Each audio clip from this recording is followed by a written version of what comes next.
So before we get started, this video is inspired by a video on the wonderful Doctor Who Adventures YouTube channel. Please go and check them out and subscribe, link in the description. But yeah, they did a custom LEGO Doctor Who CMF series and I really liked that and decided to do my own one. So yeah, like I said, go and check them out and subscribe.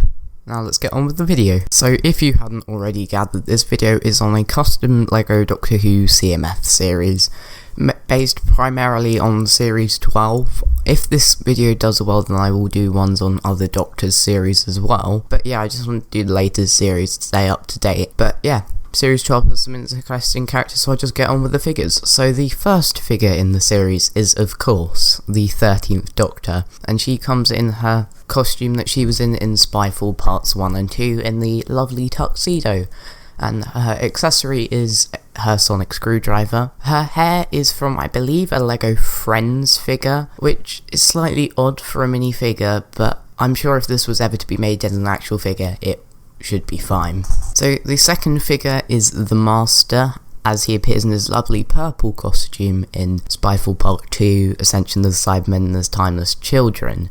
His accessories are his tissue compression eliminator and a mini tissue compressed Doctor.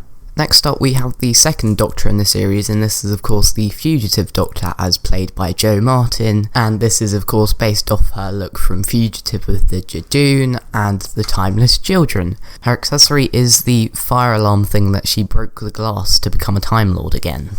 The next figure is Captain Jack, how he appeared in Fugitive with the Judoon. He used the same hairpiece as the Master, but doesn't come with any accessories as he didn't really use anything in the episode, apart from the time scoop, but that would be way too big to come in a minifigure series. Now we move on to the fam, with the first of them being Graham.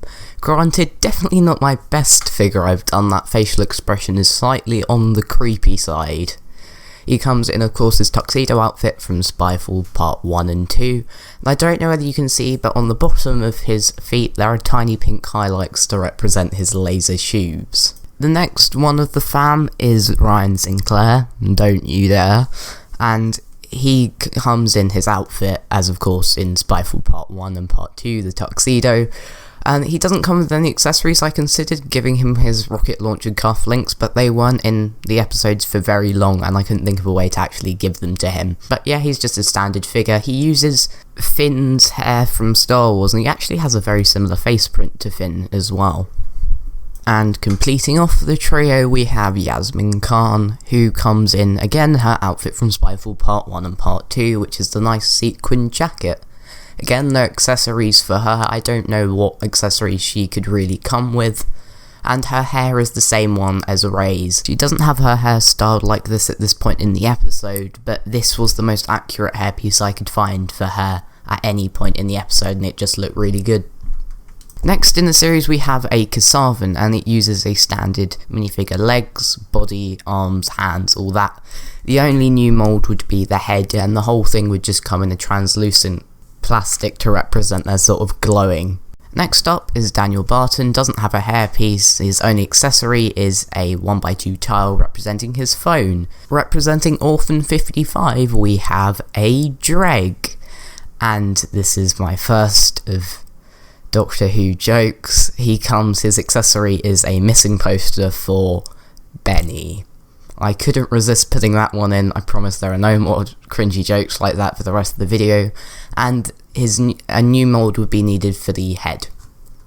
The Skithra Queen is next in the series, and I don't know if anyone else has noticed, but the printing on her is extremely similar to the Batman in the LEGO Movie 2, and I based it almost entirely off that. And even creepier than that, the Skithra Queen has sort of tyres around her shoulders, which Batman also has in the LEGO Movie 2 as well. So yeah, this is basically a LEGO Movie 2 Batman figure, just slightly modified with a new mould for the head. We have two more figures from Fugitive of the Judoon, the first being the Judoon Captain. This is partially based off their look from LEGO Dimensions, with the head sculpt and the armour piece, and then the printing and things on the armour and the rest of the body just is made to reflect the slight changes they made to the Judoon for Fugitive of the Judoon. The final figure representing Fugitive of the Judoon is Commander Gat. She comes with her gun with the orange bit on there, and red highlights on her ponytail. The next figure is a Praxeus-infected alien, and this is probably the most basic figure in the series. It's just standard minifigure head, body, legs, that sort of thing. It doesn't come with any accessories. I considered giving them their blasters that they had in the episode, but they're very similar to the one that Gat uses, so you could give them one of Gat's blasters if you wanted. From Can You Hear Me, we have Zelin, who looks a bit like Voldemort, to be fair. He uses the new skirt piece, and his face print is very similar to that of the Vulture from the Spider-Man sets. Representing the Haunting of Villa Diodati, we have the Lone Cyberman. No accessories. I did try to make a Lego Cyberium, that did not turn out well. His head is the same as the one from LEGO Dimensions, just with some extra printing on to represent the slight changes they made to the helmet and to also represent half his face that he still has. Representing Ascension of the Cybermen, we have a Cyber Warrior. He uses an armor piece with some added spikes on, and also some printing to represent the cross Iron Man bit on it. And a new head sculpt to represent the beautiful new head sculpt I actually got on the show. The final figure in the series is a Cyber Master, and this uses mainly the same piece as the Cyber Warrior, just with the handles removed, a slightly different print on the front of the face, and some added Time Lord robes. And that is all 18 minifigures in the series. Tell me what you think down in the comment section below. I am not the world's best artist, so a few of them do look slightly on the dodgy side, but I'm fairly happy with most of them. Tell me which one's your favourite down in the comments below. I've made a collector's sheet and some mock packaging also to go along with it, and they'll just be on the screen now so you can look at them and have whatever thoughts you want about them. But I've been Cyberman now. Please remember to like and subscribe, but from me for now, it's goodbye.